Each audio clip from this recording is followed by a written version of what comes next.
Hello दोस्तों, आप सभी का स्वागत है इस शानदार क्लास में। आज की इस वीडियो में हम प्रॉफिट एंड लॉस, लाभ एवं हानि के सेम प्रकार के 3 क्वेश्चनों को समझेंगे। और ये क्वेश्चन हमने आरआरबी ग्रुप डी और एनटीपीसी से लिए हैं, यानी ये पीवाईक्यू क्वेश्चन है। तो आपने इस वीडियो को शुरू से लेकर अंत तक ज़रूर देखना है। यदि वीडियो पसंद आए तो लाइक करें और दोस्तों में शेयर करें। तो चलिए शुरू करते हैं और देखते हैं पहला क्वेश्चन है, एक वस्तु को 850 रुपये में बेचने पर 15% की हानि होती है। यदि दुकानदार को 20% का लाभ कमाना हो तो उसे वस्तु को कितने रुपए में बेचना चाहिए। तो इस क्वेश्चन को सबसे पहले हम बेसिक मेथड से सीखेंगे, फिर हम इसकी 100 ट्रिक निकालेंगे, 100 ट्रिक निकालेंगे। तो चलिए पहले बेसिक से समझ लेते हैं। हमें क्वेश्चन में बोला गया है कि एक वस्तु को 850 रुपये में बेचने पर 15% की हानि होती है। तो दुकानदार ने जब उस वस्तु को खरीदा होगा तो 100% में खरीदा होगा। अब इस पर कितने की हानि होती है? 15% की हानि होती है। तो बेचेगा कितने में? 100% में से 15% घटा देंगे तो एसपी कितना होगा, यानी एसपी हमारे पास होगा 85%। 100% में खरीदा था, उस पर 15% की हानि हुई है, तो बेचेगा कितने में? 85% में। लेकिन क्वेश्चन में बोला गया है कि वह वस्तु को 850 रुपये में बेचता है। तो यहाँ पर 85% का मान किसके बराबर होगा? 850 रुपये के बराबर होगा। किसके बराबर होगा? 850 रुपये के बराबर होगा। अब आगे क्वेश्चन में बोला है, यदि दुकानदार को 20% का लाभ कमाना हो तो उसे वस्तु को कितने रुपए में बेचना चाहिए। तो लाभ प्रतिशत हमेशा सीपी पर होता है, यानी 100% पर उसे 20% का लाभ कमाना है। तो बेचेगा कितने में? 120% में बेचेगा, यानी 120% का मान हमें निकालना होगा। यहाँ पर 85% का मान 850 है, तो 120% का मान क्या होगा? 850 को हम 85 से भाग करेंगे तो 1% का मान निकल कर आएगा। हमें निकालना है 120% का मान, तो इसके साथ हम क्या करेंगे? 120 की गुणा कर देंगे। अब इसको हम काटते हैं, 85 से इसको काटेंगे, कितना आएगा? 10 आएगा। 10 गुणा में 120 कितना होगा? 10 गुणा में 120 कितना होगा? 1200 होगा। यानी उस वस्तु पर 20% का लाभ कमाने के लिए उसको 1200 रुपये में बेचना पड़ेगा। तो ये इस क्वेश्चन का क्या है? फाइनल आंसर है। कौन से ऑप्शन में है? ऑप्शन बी में। तो ये तो इसका बेसिक तरीका है। 100 ट्रिक क्या होगी, ध्यान से देखिए। उस वस्तु को कितने रुपए में बेचा गया है? 850 रुपये में बेचा गया है। कितने की हानि पर? 15% की हानि पर। तो कितने प्रतिशत में बेचेगा? 100% में से 15% घटाएंगे तो वह उस वस्तु को 85% में बेचेगा। तो हमें क्या करना है? 85 से भाग दे देना है। अब क्या बोला गया है? यदि दुकानदार को 20% का लाभ कमाना हो, 100% पर 20% का लाभ कमाएगा तो बेचेगा कितने में? 120% में बेचेगा। तो इसके साथ हम क्या करेंगे? 120 की गुणा करेंगे। बस इतना ही करने पर आपका फाइनल आंसर निकल आएगा। अब यहाँ पर इसको काटेंगे, कितना आएगा? 10 आएगा। 10 गुणा में 120, यानी यहाँ पर हमारे पास 1200 आएगा। तो ये तो इस क्वेश्चन की क्या है? 100 ट्रिक है।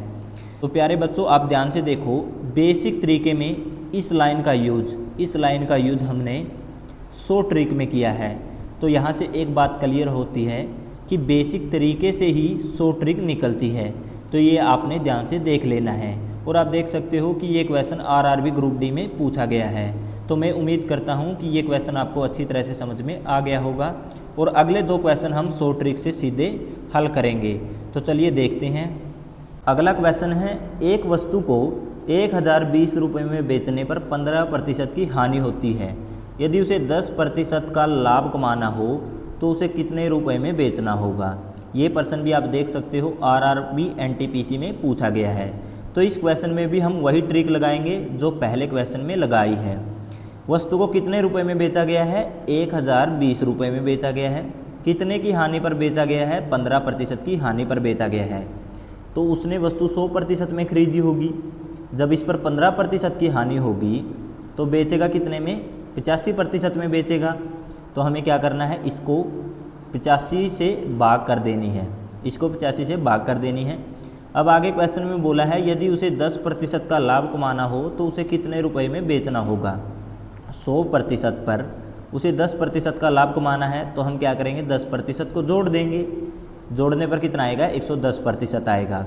तो 10% का लाभ कमाने के लिए उसे वस्तु 110% में बेचनी होगी, तो इसके साथ हमें 110 की गुणा कर देनी है। बस इतना ही करने पर आपका फाइनल आंसर निकल आएगा। अब ये 17 से कटेगा, 17 पंजे 85, 17 छिक्कू 102, यहाँ पर क्या बचेगा, 60 बचेगा। अब 60 भी 5 से कटता है, 12 पंजे 60, तो क्या बचेगा, 12 गुणा में 110। हम 12 की 11 के साथ गुणा करेंगे, कितना आएगा, 132 आएगा, और 1 0 यहाँ पर है, तो ये आपका फाइनल आंसर होगा। यानी उस वस्तु पर 10% लाभ कमाने के लिए उसे इतने रुपए में वस्तु को बेचना होगा। ये इस क्वेश्चन का करेक्ट आंसर है। कौन से ऑप्शन में है, ऑप्शन ए में। तो मैं उम्मीद करता हूँ कि ये क्वेश्चन भी आपको अच्छी तरह से समझ में आ गया होगा। अगला क्वेश्चन देखते हैं। तो प्यारे बच्चों, क्वेश्चन 3 देखिए। एक वस्तु को 1440 रुपये में बेचने पर 10% की हानि होती है। यदि वह 25% का लाभ कमाना चाहता है तो वस्तु को कितने रुपए में बेचना होगा। तो सेम टाइप का क्वेश्चन है, उसी तरीके से करेंगे। वस्तु को कितने रुपए में बेचा गया है, 1440 रुपये में। कितने की हानि पर बेचा गया है, 10% की हानि पर। तो जब उसने वस्तु को खरीदा होगा 100% होगी, लेकिन उस पर उसे 10% की हानि हुई है। तो 100% में से 10% घटाएंगे, कितना आएगा, 90% आएगा। एक्चुअल में वह 1440 रुपये में बेच रहा है, लेकिन प्रतिशत में कितने में बेच रहा है, 90% में। तो इसको हम क्या करेंगे, 90 से भाग कर देंगे। अब बोला गया है यदि वह 25% का लाभ कमाना चाहता है, तो वस्तु अपने आप में 100% है, इस पर कितने का लाभ कमाना चाहता है, 25% का। तो ऐड करेंगे, जोड़ देंगे, कितना आएगा, 125%। यदि वह 25% का लाभ कमाना चाहता है तो वस्तु को कितने रुपए में बेचना होगा, कितने में बेचना होगा, 125% में बेचना होगा।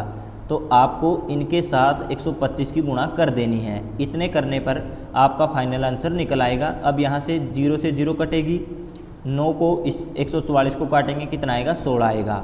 अब यहाँ पर 16 गुणा में 125, इसको हम आसान बनाएंगे। आपको क्या करना है, टुकड़े बना लेने हैं। 16 को हम लिख सकते हैं 10 + 6, इस प्रकार लिख सकते हैं, ताकि हमारी जो गुणा है आसान हो जाए। गुणा करेंगे 125 से, 125 को पहले 10 से गुणा करेंगे, कितना आएगा, 1250। फिर 125 को 6 के साथ गुणा करेंगे, कितना आएगा, 750। इसको जोड़ने पर हमारे पास आएगा 2000। 25% का लाभ कमाने के लिए उसको वह वस्तु कितने रुपए में बेचनी पड़ेगी, 2000 रुपये में। कौन से ऑप्शन में है, ऑप्शन बी में। और आपने ये मन में करना है, मैंने आपको ये समझाने के लिए किया है, लेकिन आपने ये कैलकुलेशन मन में करनी है।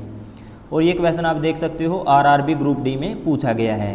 तो हमने प्रॉफिट एंड लॉस के इस टाइप से तीनों क्वेश्चनों को अच्छी तरह से समझ लिया है। आपने क्या करना है, इनकी प्रैक्टिस करनी है, क्योंकि मैथ प्रैक्टिस से ही आता है। और दोस्तों, यदि ये वीडियो आपको पसंद आई है तो प्लीज़ अपने दोस्तों में शेयर कर दीजिए।